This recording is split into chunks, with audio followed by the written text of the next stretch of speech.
Republic of niger में कार्यस्थल पर हुई गोलीबारी में गोमिया के जागेश्वर विहार थाना क्षेत्र के प्रवासी श्रमिक गणेश कारमाली की हुई मृत्यु की घटना सामने आई है। इसकी सूचना परिवार वालों को फोन के माध्यम से मृतक के जीजा द्वारा प्राप्त हुई, जो नाइजर में साथ काम कर रहा था। मृतक गोमिया के कारीपानी गांव का रहने वाला है, जो अपने जीजा प्रेमलाल करमाली के साथ 16 माह पूर्व रोजगार के सिलसिले में नाइजर गया था। मंगलवार को जब अन्य श्रमिकों संग साइट में कार्य कर रहा था, एकाएक 5-6 अज्ञात हथियारबंद लोग साइट पर पहुंचे और अंधाधुंध फायरिंग करने लगे। अफरा तफरी मच गई, जिसमें सभी श्रमिक इधर उधर भागने लगे। उसका जीजा झाड़ियों में छुप अपनी प्राणों की रक्षा की, लेकिन गणेश को गोली लग गई और उसकी मृत्यु हो गई।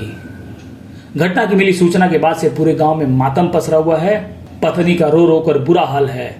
पूरे परिवार को चिंता सता रही है कि उसका शव कैसे घर पहुंचे। लोग इसे भी लेकर चिंतित हैं कि अब उसके 2 बेटी और एक दूध मुहे बेटे की परवरिश कैसे होगी।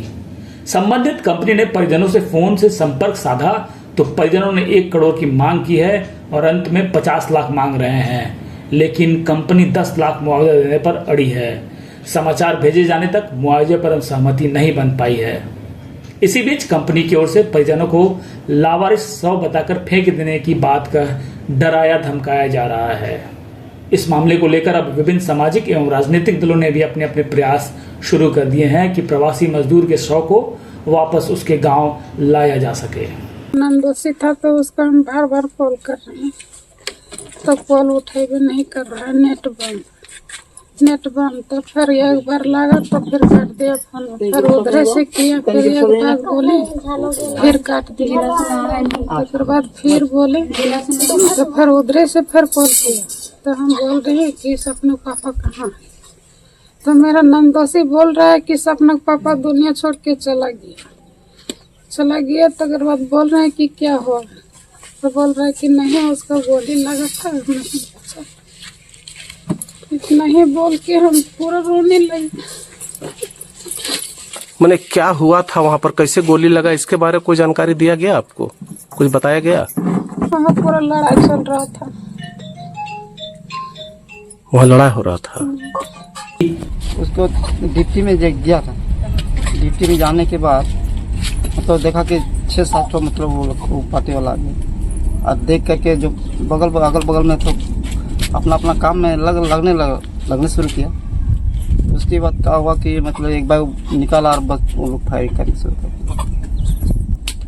तो बड़ा दमाद था, ये तो किसी हालत से भाग गया और इसको तो मतलब लग गया। ये दौड़ते हुए चला गया, नहीं इसीलिए उसको मार दिया।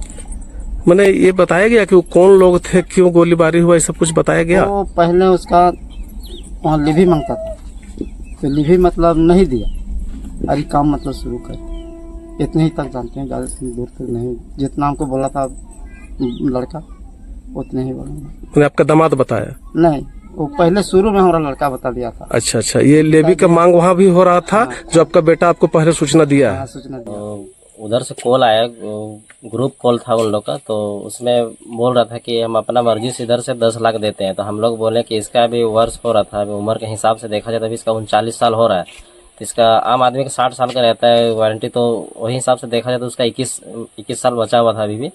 तो 21 साल के हिसाब से अभी अगर गाँव कहीं भी काम करता तो 20,000 तक सैलरी उसका मिलता। तो वही हिसाब से देखा जाए तो 21 साल के हिसाब से तो उसका 52 लाख होता है टोटल। तो उसमें से कम 1 करोड़ तो मिलना चाहिए इंसान को, अगर इस तरह हुआ है घटना तो। और ग्रुप कॉल में जैसा धमकाया गया कि नहीं मिलेगा 10 लाख, उससे ज़्यादा नहीं मिल पाएगा। और बोल रहा था कि अगर नहीं इतना एक्सेप्ट करिएगा तो हम अपना इधर ही लाश को इधर ही लवारिस समझ के इधर ही दफना देंगे, ऐसे करके। और ऐसे तो कुछ नहीं बोला, बाकी यही बोल के फिर कॉल काट दिया वो लोग।